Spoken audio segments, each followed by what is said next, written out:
दोस्तों जय हिंद। मैं हूं शम्स तबरेज और आप देख रहे हैं टाइम्स मील। सत्ता और सियासत का खेल कितना बड़ा होता है इस बारे में बताने की जरूरत नहीं है। एक ऐसी खबर आई है सामने जिसमें पता चलता है कि आखिर कैसे सत्ता और सिस्टम मिलकर बड़े बड़े कांड करता है, लेकिन जब हालात बदलते हैं तो उन्हीं लोगों को जेल जाना पड़ता है, उन्हीं वर्दी वालों को जेल जाना पड़ता है, उन्हीं हुक्मरान को जेल जाना पड़ता है जो कभी लाल लाल आंखें दिखाया करते थे, जो गलत तरीके से धर्म, मजहब, जात को देखकर सामने वाले को फंसाया करते थे। खबर है कि फर्जी एनकाउंटर के मामले में सीबीआई कोर्ट का एक फैसला आया है जिसमें एक पूर्व पुलिस अधिकारी को उम्र कैद की सजा सुनाई गई है, दूसरे को 5 साल की सजा सुनाई गई है और यह मामला 32 साल पुराना है। एक और फर्जी एनकाउंटर हुआ, वो है उत्तराखंड में, जहां एनकाउंटर की थ्योरी कोर्ट में फेल हो गई। पुलिस वालों की लिखी स्क्रिप्ट ही खत्म हो गई। 18 पुलिस वालों को उम्र कैद की सजा मिली है। हैदराबाद का फर्जी एनकाउंटर मामला आपको बखूबी याद होगा। उस वक्त भी ऐसे ही बहादुरी पुलिस वालों की कही जा रही थी। खूब कहा गया कि पुलिस ने 4 आरोपियों को एनकाउंटर में मार गिराया है। मामला 2019 का है, लेकिन हम ऐसा क्यों कह रहे हैं, क्यों इन फर्जी एनकाउंटरों की लाइन लगा रहे हैं? इसलिए बता रहे हैं क्योंकि हाल फिलहाल की एक घटना सामने आई है। भाजपा शासित एक राज्य का पुलिस अधिकारी पूरी मुस्लिम कम्युनिटी को धमका रहा है।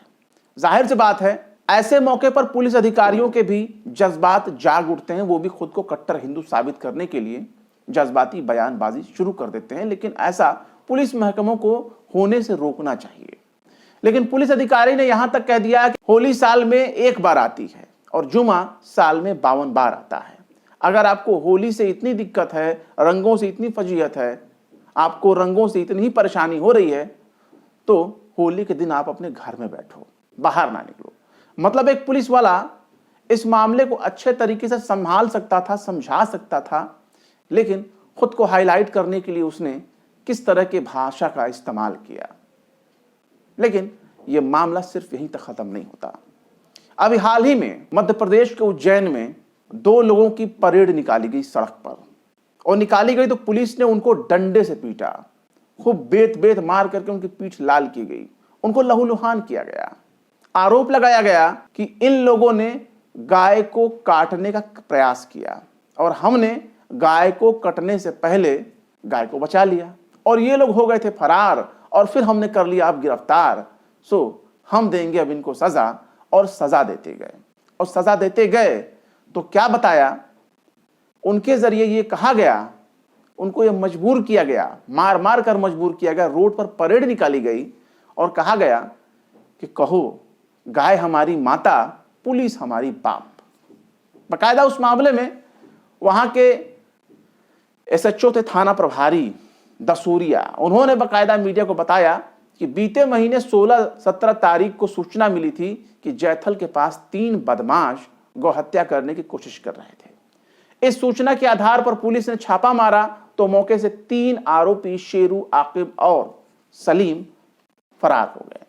तीनों आरोपी बोलेनो कार से मौके से फरार हो गए। इसके बाद पुलिस ने उनके खिलाफ मामला दर्ज कर जांच पड़ताल शुरू कर दी और पुलिस ने 2 आरोपियों को मुखबिर की सूचना के आधार पर गिरफ्तार कर लिया। आरोपी और सलीम को पकड़ने के लिए उनका घटिया सा एक बकायदा जुलूस निकाला गया, दिखाया गया कि देखो हमने पकड़ लिया, शक्ति प्रदर्शन कराया गया। और वो बेचारे कह रहे थे कि पुलिस हमारी बाप, गाय हमारी माता। हालांकि दोनों आरोपी चूंकि मुसलमान थे, इसलिए मध्य प्रदेश की पुलिस ने अपना संघी चेहरा दिखाते हुए खूब उनको पीटा और आरएसएस, बीजेपी, बजरंग दल जैसे संगठनों की तरफ से खूब वाहवाही लूटी। जिस दौरान उनको पीटा जा रहा था, भीड़ जमा हो गई थी, उनका खूब जुलूस निकाला गया। सोशल मीडिया पर तमाम तरह के कमेंट होने लगे, वाह वाह वाह वाह वाह वाह, पुलिस को तो ऐसी क्या बात है। पर सवाल है कि कोर्ट को ताला मार दीजिए, कोर्ट को ठेंगा दिखा दीजिए, अदालतों को जमींदोज कर दीजिए, उन पर ही बुलडोजर चला दीजिए, क्योंकि उन अदालतों का कोई मायने नहीं रह गया। अदालतों पर से याद आया, उत्तर प्रदेश में सुप्रीम कोर्ट ने बुलडोजर एक्शन पर ऐतराज जताया है और कहा है कि जिन लोगों का घर आपने तोड़ा है उनका घर बनाकर आपको देना होगा, आदेश दिया बाकायदा। पर सवाल यह है कि बिना आरोप साबित हुए किसी के साथ इस तरह की हैवानियत कैसे हो सकती है। कल को अगर यह साबित हो गया कि मध्य प्रदेश की पुलिस ने जिन लोगों को बीच चौराहे पर खड़ा करके टहला टहला के घुमा घुमा के जुलूस निकाल निकाल के मारा है, पीटा है, ये पूरा मामला ही फर्जी था, तो क्या मध्य प्रदेश की पुलिस खुद अपने अधिकारियों, कर्मचारियों और पुलिस वालों की कोई रैली निकालेगी? क्या उनको भी इसी तरह से पीटेगी? पर बात सिर्फ यहीं तक नहीं है। जब हुकूमतें धर्म के आधार पर बनती हैं, जब राजनीति में धर्म का तड़का लगाया जाता है, तो ऐसी हरकतों को करने के लिए ऊपर से ऑर्डर दिया जाता है और यह समझाया जाता है कि देखो फला लोग मुसलमान हैं, उनका ये धर्म है, उनका ये मसलक है और उनकी चूड़ी हम ही टाइट कर सकते हैं। अब चूंकि दुनिया में मुंह दिखाने के लिए राज्य सरकारों के पास उनके वादों को पूरा करने के लिए कोई वजह नहीं बचती, इसलिए जनता को, आवाम को बेवकूफ बनाने के लिए इस तरह की हरकतों को अंजाम दिया जाता है ताकि बुनियादी मुद्दों से उनका ध्यान भटकाया जा सके। यही अक्सर हम बातें कहते रहते हैं, लेकिन ये बात सिर्फ यहीं तक खत्म नहीं होती। मध्य प्रदेश की पुलिस ने उज्जैन में तो 2 मुसलमानों को पकड़कर बीच चौराहे पर घुमा घुमा कर पीटा, उनसे नारे भी लगवाए, लेकिन जब यही काम 1 महीने पहले जाते हैं आप, 31 जनवरी को पता चलता है कि 2 बाप बेटों को पकड़ा गया, 2 लोगों को पकड़ा गया और वो हिंदू थे। चूंकि आरोपी हिंदू थे, मुसलमान नहीं थे, इसलिए उनका परेड नहीं निकाला गया जैसे उज्जैन में निकाला गया। वहां के मोहन यादव मुख्यमंत्री जी को यह बताना चाहिए कि साहब, वो जो आरोपी पकड़े गए 31 जनवरी को, जिनके खिलाफ FIR हुई और यह पता चला कि उन लोगों के पास 70 किलो से ज्यादा का गौमांस बरामद किया गया और उनको रंगे हाथ बरामद किया गया गौमांस ले जाते हुए, तो उन लोगों की आखिर परेड क्यों नहीं निकाली गई? पत्रकार है मध्य प्रदेश में काशिफ काकवी, उन्होंने इस घटना को शेयर किया और बताया कि 60 साल के बल्लू पहाड़े और 35 साल के उनके बेटे को 31 जनवरी 2025 को जबलपुर में गौमांस के साथ गिरफ्तार किया गया और ये 70 किलो से ज्यादा का गौमांस था, लेकिन जानकारी इसको बाहर नहीं आने दी गई। इसलिए भी बाहर नहीं आने दी गई क्योंकि मीडिया में ये छप ना सके, पर FIR तो FIR है। पुलिस और मीडिया ने इसे बिल्कुल कमतर रखा, इसको छापने की कोशिश नहीं की, ना कहीं दिखाने की कोशिश की, ना कहीं जिक्र किया गया। लेकिन उज्जैन में 2 मुसलमानों को गौहत्या की साजिश रचने के आरोप में गिरफ्तार किया गया। मतलब यहां ना गाय को काटा गया, ना गाय की हत्या हुई, लेकिन पुलिस का आरोप है कि हत्या होने ही वाली थी, लेकिन हम शक्तिमान बनकर पहुंच गए, हमने रोक दिया कि रोक दो। ऐसा काम ना करो क्योंकि गाय हमारी माता है और हम पुलिस वाले हैं, सो सबके बाप हैं ही। लेकिन हालात बदलते देर नहीं लगता। गौर करिए कि पुलिस अक्सर ऐसे लोगों को पकड़ लेती है जो धर्म से मुसलमान होते हैं। हम अपराधी का उसके धर्म के साथ ताल्लुक नहीं जोड़ना चाहते, लेकिन हाल फिलहाल की जिस तरह की घटनाएं सामने आई हैं उससे यही पता चलता है कि एक खास तबके को पकड़ा जाता है जिसकी एक पहचान होती है, जिसका एक नाम होता है, जिसका एक खास मजहब होता है, उसकी एक आस्था होती है। और ऐसे लोगों को किसी न किसी बड़े आरोप में पहले उनको गिरफ्तार किया जाता है, कभी आतंकी के रूप में, कभी रेपिस्ट के रूप में पहले उनका प्रचार किया जाता है। मीडिया खूब उनके लिए बड़ी बड़ी कहानियां गढ़ती है और कहानियां गढ़ने के बाद पता चलता है कुछ साल के बाद किसी कोने में लिखा होता है, अखबार के किसी पन्ने में एक कोने में लिखा रहा है कि भाई साहब वो 5 साल पहले जो किसी को पकड़ा था ना, वो लोग तो बेकसूर साबित हो गए, कोर्ट में उनका आरोप सिद्ध नहीं हो सका, कोर्ट ने उनको बाइज्जत बरी कर दिया है। तो जिंदगी खराब करने का एक जरिया बन चुका है पुलिस का, और पुलिस के ऊपर कोई कार्रवाई होती नहीं। अदालतें चूंकि मुखदर्शक बनी होती हैं और अगर वहां आप अपील लगा भी दें तो उसकी गारंटी नहीं होती कि आपकी अपील एक्सेप्ट भी हो जाए, हो सकता है पहले ही सुनवाई में खारिज कर दिया जाए। उत्तर प्रदेश में जिन लोगों के घर मकान बुलडोजर के जरिए तोड़े गए, उनके मकानों को बनाने का आदेश भी सुप्रीम कोर्ट ने तब दिया जब हाई कोर्ट ने उनके अपील को खारिज कर दिया। अगर वही काम हाई कोर्ट ने कर दिया होता तो उन्हें सुप्रीम कोर्ट ना जाना पड़ता, लंबी लड़ाई लड़नी पड़ी और वहां जाकर के अब उनके लिए इंसाफ के दरवाजे खुले। इसी तरह से देखिए मुरादाबाद की घटना है, उसको भी मीडिया ने खूब बढ़ा चढ़ाकर महिमा मंडन करना शुरू कर दिया। हम ये नहीं कहते कि वो घटना झूठी होगी, लेकिन जिस तरह के शब्दों का प्रयोग मीडिया कर रही है और उसको शेयर किया जा रहा है, उस पर जरूर आपत्ति की जा सकती है, क्योंकि मीडिया आग लगा रही है और हिंदू मुस्लिम की भावना को भड़काने के लिए जो जो शब्द लिख रही है उस पर गौर करिए। आज तक ने लिखा है कि मुरादाबाद में बर्बरता, 14 साल की दलित लड़की से गैंगरेप, तेजाब से मिटाया हाथ पैर, पर लिखा ओम। अब यहां देखिए, गैंगरेप किया, तेजाब से हाथ से मिटाया, उसका जो चिन्ह होता है ओम। ये लिखने का मतलब ये है कि यहां ये दिखाने की कोशिश हो रही है, क्योंकि रेपिस्ट का जो आरोपी है, रेप का आरोपी, वो एक मुसलमान है और उसको हिंदू से चिढ़ था, इसलिए उसने उसके हाथ पर लिखा ओम जो था उसको तेजाब से मिटा दिया। इसके अलावा इसमें यह भी बताया गया कि जबरन मांस खिलाया गया, बीफ खिलाया गया बाकायदा उसको।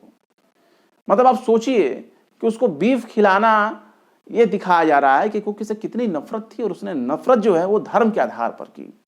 तो क्या अगर वो शख्स जो रेपिस्ट है, जो आरोपी है, क्या वो खुद को मुसलमान समझ रहा था? क्या उसने खुद को मुसलमान समझकर इस रेप जैसे बड़े अंजाम को करने की कोशिश की? क्या उसे उसके मजहब ने सिखाया है? इस पूरी खबर का लबोलुआब आप जब पढ़ेंगे तो आपको यही लगेगा कि हाँ, उसको उसके मजहब की वजह से ऐसा करने के लिए प्रोत्साहन मिला कि हाँ, तुम जाओ किसी गैर मुस्लिम लड़की का तुम रेप करो, उसके हाथ से उसका ओम का निशान मिटा देना, उसको बीफ खिला देना, उसको गौमांस खिला देना। लेकिन सोशल मीडिया पर ऐसे ऐसे लोग भी इस तरह की नफरत को जाहिर कर रहे हैं जो इनको बहुत बड़ा सेकुलर माना जाता है। जैसे बिट्टू शर्मा, अब तक मैं इनको बहुत बड़ा सेकुलर समझता था। इन्होंने बाकायदा लिखा कि यूपी के मुरादाबाद में 4 हैवानों ने उनका नाम लिखा, सलमान, जुबैर, राशिद, आरिफ। इन लोगों ने एक 14 साल की बच्ची को अगवा कर 2 महीने तक नोचा, धार्मिक निशान मिटाया, बीफ खिलाया, धर्म भी भ्रष्ट किया उस दलित बच्ची का। क्या कार्रवाई होनी चाहिए इन दरिंदों पर? भाई, कार्रवाई क्या होनी चाहिए? कोर्ट में पेश करो, अदालत में पेश करो। जो दावे मीडिया में कर रहे हो, जो दावे अखबारों में छप रहे हैं, न्यूज चैनलों में दिखाए जा रहे हैं, वो दावे साबित करो ना। वो दावे अदालत में साबित करो। लेकिन जब अदालत में साबित करने के बारी आती है तो सब टाइम टाइम फिस हो जाता है। अभी हाल ही में घटनाक्रम आप देख लीजिए, मुंबई में बहुत बड़े फिल्म स्टार हैं सैफ अली खान, उनकी वाइफ हैं करीना कपूर, बच्चे हैं उनके घर में चोरी का आरोप लगा कि उनके घर में चोरी लूट का एक शख्स घुस गया। वो बांग्लादेशी था, क्योंकि दिल्ली का इलेक्शन नजदीक था और बांग्लादेशी का मुद्दा खूब उछाला गया। सीसीटीवी में उसके फेस मैच कराए गए, खूब मैच कराया गया फेस, जबकि सबको मालूम था कि वो आरोपी नहीं है, उसको जबरन पकड़ लिया गया है। अगर उसको आप बांग्लादेशी साबित कर भी देते हैं तो आप बहुत कुछ करेंगे उसका, तो ज्यादा कुछ उखाड़ नहीं पाएंगे। आप उसको बहुत करेंगे, डिपोर्ट कर देंगे। दोनों देशों के बीच में समझौता है तो आप ये कर सकते हैं। लेकिन उसको आरोपी बनाया गया और दिखाया गया। मीडिया ने खूब कहानियां गढ़ी, भाई साहब वो तो बड़ा पहलवान आदमी था, अरे धोबी पछाड़ उसने पटक दिया, खंजर उसने मारे, चेहरे जख्मी कर दिए, पीठ में 1.5 इंच 2 इंच का 3 इंच का छुरा घोंप दिया। तमाम कहानियां कही गई। पकड़ा गया ये शहजाद इस्लाम आरोपी बांग्लादेशी, खूब बातें कही गई, लेकिन फेस मैच नहीं किया। जब बात आई कि फिंगरप्रिंट्स हैं तो फिंगरप्रिंट्स सारे फेल हो गए, मिसमैच हो गए। क्या करेंगे आप उसका? पहले तो आपने खूब उसका प्रचार कर लिया ना, आरोपी के तौर पर, गुनाहगार के तौर पर। पहले आपने मीडिया के जरिए खूब उसको गुनाहगार साबित कर दिया, और फिर एक दिन जब उसे जमानत मिल जाएगी तो यही मीडिया कहेगी कि वो बेगुनाह साबित हो गया। पुलिस आरोप साबित नहीं कर सकी या कोई सबूत नहीं मिला। सबूत नहीं मिला ये बात अलग की बात है। आपने गलत आदमी को पकड़ा, और इसलिए पकड़ा ताकि आप असली शख्स को बचा सकें। तो कहीं ना कहीं सत्ता, सिस्टम, ये तमाम अपराध का गठजोड़ एक दूसरे के साथ फिक्स होता है। अब देखिए कि जिस वक्त उज्जैन का मामला सामने आया, उज्जैन में जिन मुसलमानों को पकड़ करके पीटा गया और कहा गया कि भाई साहब गौहत्या की कोशिश कर रहे थे, हमने बचा लिया क्राइम होने से पहले, अब उनके बारे में सोचिए। बजरंग दल बड़ा खुश हुआ, चूंकि वो इसकी डिमांड वो कर रहा था कि जल्दी जल्दी करो, ये करो, वो करो, तो बजरंग दल बड़ी खुश हुआ। बजरंग दल, विश्व हिंदू परिषद, इन सबों ने जो है वहां का घटिया थाने का घेराव किया। अच्छा देखिए, नाम भी देखिए कितना चुन कर रखा हुआ है। जिस थाने ने कांड किया उस थाने का नाम भी घटिया था, और काम भी उसने बहुत घटिया किया। तो उसने घटिया थाने में उन लोगों ने घेराव किया, आरोपी की गिरफ्तारी की मांग उठाई थी। जब पकड़े गए तो बाकायदा जितने भी राइट विंग थे, हिंदूवादी संगठन थे, सब इकट्ठे हो गए। और इकट्ठे होने के बाद पुलिस अफसरों और उनके पुलिस अधिकारियों, कर्मचारियों, सबको जो है फूल माला पहना करके उनको सम्मानित किया, खूब अच्छे से सम्मानित किया। अभी इस मामले में शेरू नाम का एक आरोपी अभी भी फरार है। हो सकता है जब उसको गिरफ्तार कर ले तो उसको भी इसी तरह से पीटा जाए। आरोपियों के खिलाफ कई मामले दर्ज हैं, ऐसा पुलिस वालों का भी कहना है, लेकिन दर्ज हैं और दोषी हो जाते हैं, इसमें बहुत फर्क होता है। आरोपी तो बहुत ज्यादा हमारे देश के संसद में और विधानसभा में बैठने वाले नेता भी हैं, मंत्री भी हैं, उनको भी गिरफ्तार करो, पटको, पीटो, ऐसे तो हम माने। तो बहुत तरह की बातें होती हैं, लेकिन एक वक्त ऐसा भी आता है जब हालात बदल जाते हैं। लेकिन अगर आरोपी मुसलमान है तो सबसे पहले उसके घर पर बुलडोजर चलाने की कोशिश होती है। कोर्ट क्या कहती है वो बातें आप भूल जाइए, कचहरी क्या कहेगी भूल जाइए वो बातें। लेकिन आरोपी अगर मुस्लिम है तो उसके घर पर बुलडोजर चलना चाहिए। और इसी तरह के कांड में राजस्थान पहले ही बदनाम हो चुका है। 2 छात्रों की एक लड़ाई में राजस्थान में एक छात्र के घर पर बुलडोजर चला दिया गया, नोटिस लगाया गया, अवैध नोटिस लगाया गया और फिर तोड़ दिया गया। बाद में पता चला कि साहब वो तो एक किराएदार था, मालिक तो कोई और था। मालिक बेचारा सर पकड़कर बैठा था और वो कह रहा था कि यार मकान तो मेरे थे, तो किराएदार थे। पुलिस ने कैसे कह दिया कि इन लोगों ने अवैध मकान बनाया था, उसके नाम से नोटिस क्यों जारी कर दी? मकान तो मेरा था, मेरे नाम से जारी किए होते।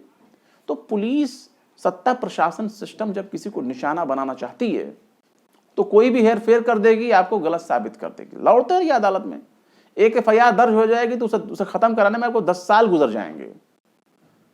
पत्रकार आल्ट न्यूज का जुबैर अहमद है ना, देख लीजिए, उसको मोहम्मद जुबैर को कितने दिनों तक पापड़ बेलना पड़ रहा है। हाई कोर्ट से उसकी एफआईआर क्वेश्चन नहीं हो सकी है। ऐसा ही होता है। पुलिस सत्ता सिस्टम के हाथ में जब सब कुछ आ जाते हैं, सारे अधिकार मिल जाते हैं, तो आपके साथ यही काम होता है। अब हाई कोर्ट का एक और मामला देख लीजिए। राजस्थान में एक जगह है विजयनगर, वहां एक ब्लैकमेल कांड का आरोपी थे। उन लोगों के खिलाफ धरना प्रदर्शन हो रहे थे, विरोध प्रदर्शन हो रहे थे कि जल्दी इनके घर पर बुलडोजर चलाओ, घर गिराओ, ये तुरंत का मामला है। लेकिन अब हाई कोर्ट ने उनके घर को बुलडोज करने से रोक दिया है, कह दिया कि उनकी प्रॉपर्टी को आप तोड़ नहीं सकते। बकायदा राज्य सरकार से जवाब तलब करते हुए 11 मार्च तक इसकी सुनवाई को टाल दिया है। जस्टिस महेंद्र कुमार गोयल ने शाकिर और 4 अन्य लोगों की याचिका पर यह आदेश सुनाया है। राजस्थान विधानसभा का जो अध्यक्ष हैं वासुदेव देवनानी और कई संगठनों ने आरोपियों के मकान को तोड़ने की डिमांड की थी, पर कोर्ट ने इस पर रोक लगा दी। बाकायदा जो वकील हैं, अधिवक्ता सैयद सआदत अली ने कोर्ट को यह भी बताया कि सभी आरोपी जुडिशियल कस्टडी में हैं, लेकिन राज्य सरकार ने याचिकाकर्ताओं के घर पर नोटिस चिपका दिया और कह दिया कि सारा बोरिया बिस्तर यहां से समेटो, हम तुम्हारा घर गिराएंगे, यह अवैध है। प्रशासन ने सीधे कह दिया कि तुम्हारी इस प्रॉपर्टी पर तुम्हारा कोई अधिकार नहीं है, ये तुम्हारा कुछ नहीं है, चलो हटो, खाली करो, हम घर तोड़ेंगे। मतलब जब तक केस दर्ज ना हुआ तब तक वो घर वैलिड था, और जब केस दर्ज हो गया तो घर इनवैलिड हो गया। अगर इस बुनियाद पर देखा जाए वैलिड और इनवैलिड करके, तो पूरे के पूरे शहर खाली हो जाएंगे। हिंदुस्तान के हजारों लाखों करोड़ों घरों को तोड़ना पड़ेगा। अब देखिए कि प्रॉपर्टी सील किए बिना ही उनके घर को तोड़ने की कार्रवाई की जा रही थी, और इसी को पॉइंट बनाते हुए वकील साहब ने हाई कोर्ट में मामला उठाया और बताया कि यह तो सुप्रीम कोर्ट की गाइडलाइन का उल्लंघन है। विजयनगर ब्लैकमेल कांड के जो आरोपी हैं उनको फिलहाल तो जेल भेज दिया गया है। उन पर आरोप है कि उन्होंने स्कूली छात्राओं के साथ रेप किया, ब्लैकमेल किया, और उनका धर्म तब्दील करने के लिए भी पुलिस ने उनको आरोपी बनाया है। मतलब चूंकि वो मुसलमान हैं इसलिए धर्म परिवर्तन भी कराएंगे। ऐसा कहीं होता है क्या? किसी का ब्लैकमेल कर दिया, किसी के साथ रेप कर दिया, तो सामने वाला जो पीड़ित है वो मुसलमान बन जाएगा? ऐसा मामला जेन्युइन तो नजर नहीं आता। धर्मांतरण भी वो करवाएगा, ऐसा कैसे हो सकता है? क्या जिन बालिकाओं का रेप हुआ, जिनके साथ गलत काम हुआ, क्या वो दुनिया में अनाथ थे? क्या उनका कोई नहीं था? कोई माँ बाप, गार्जियन, कोई कुछ नहीं था? लड़कियां अपने मन से ही कर लेंगी जो करना उनको, जो आरोपी चाहेंगे वो करवा लेंगे? ऐसा नहीं है। कहानियां बनाई जाती हैं, बताई जाती हैं, और लास्ट में होता यह है कि अदालतों में ढेर हो जाती हैं, टिक नहीं पाते। और ऐसे बहुत से मामले देखने को मिलते हैं। अब पॉस्को एक्ट में आरोपी एक है अमान उर्फ अमन मंसूरी, उसको अजमेर पॉस्को कोर्ट ने जेल भेज दिया है। और कुछ और भी हैं, उनको उम्र कम होने की वजह से उनको बाकायदा बाल सुधार गृह में भेज दिया गया है। खैर, जिक्र करते हैं उस मामले की जो बड़ा ही हैरत अंगेज है। उत्तराखंड में 18 पुलिस वालों को उम्र कैद की सजा सुनाई गई। क्यों? क्योंकि इन लोगों ने फेक एनकाउंटर किया था। मामला है 2009 का। राजधानी देहरादून में जहां एक शख्स अपनी नौकरी के इंटरव्यू के सिलसिले में आया हुआ था, लेकिन पुलिस के साथ एक बहस हो गई और फिर उनका एनकाउंटर कर दिया गया। मामला पहले सबके सामने नहीं आया। सभी को जो कहानी पुलिस की तरफ से सुनाई गई, सबने उसी को सच माना, और कहानी काफी दिलचस्प और फिल्मी एंगल से लिखी गई। बात यह साल 2009 की है, जब देहरादून में उस वक्त की राष्ट्रपति प्रतिभा देवी सिंह पाटिल दौरे पर गईं। इसके लिए बाकायदा चौक चौराहे पर सुरक्षा चाक चौबंद कर दी गई, क्योंकि वीवीआईपी हैं और वीआईपी लोग आसमान से उतरे होते हैं, इनके लिए सारे रास्ते घाट बंद कर दिए जाते हैं। तो उस दौरान हुआ ये कि रास्ते वगैरह सब ब्लॉक कर दिए गए थे। लेकिन इसी दौरान देहरादून में आराघर के नजदीक 3 युवक बाइक पर सवार होकर आ रहे थे, जिन्हें चौकी इंचार्ज और बाकी के पुलिस वालों ने पहले तो रोका। इस दौरान तीनों लड़कों और पुलिस वालों के बीच में गहमागहमी हो गई, बात बहसबाजी तक हो गई, और फिर 2 कदम और आगे बढ़ गई। मामला हाथापाई तक पहुंच गया। अब पुलिस इतनी शरीफ तो है नहीं कि बगैर हाथ उठाए पिट जाए। 2 लड़कों को भागने का मौका मिल गया, 2 लड़के तो भाग गए, लेकिन रणवीर सिंह नाम का एक शख्स पुलिस के हत्थे चढ़ गया। फिर हुआ उसका एनकाउंटर। पुलिस ने हाथापाई का बदला लेने के लिए रणवीर का एनकाउंटर करने का फैसला किया। इसके बाद उसे लाडपुर इलाके के जंगल में ले जाकर गोलियां मारी गई। पुलिस वालों ने अपना गुस्सा उतारने के लिए उसके शरीर पर 20 राउंड से ज्यादा गोलियों की बौछार की थी। यानी बदला लेने के लिए पुलिस ने अपनी फर्जी एनकाउंटर का एक केस गढ़ा और कहानी बनाकर उसको पेश किया। लेकिन जब मामला अदालत में पहुंचा तो 2 मिनट भी टिक नहीं सका और सब कुछ दूध का दूध पानी का पानी हो गया। इसलिए जितने भी वर्दी वाले हैं, अपने सितारे बचा के रखें और अपने सर्विस रोल को बचा के रखें। यह जरूरी नहीं है कि हालात एक जैसे ही रहेंगे।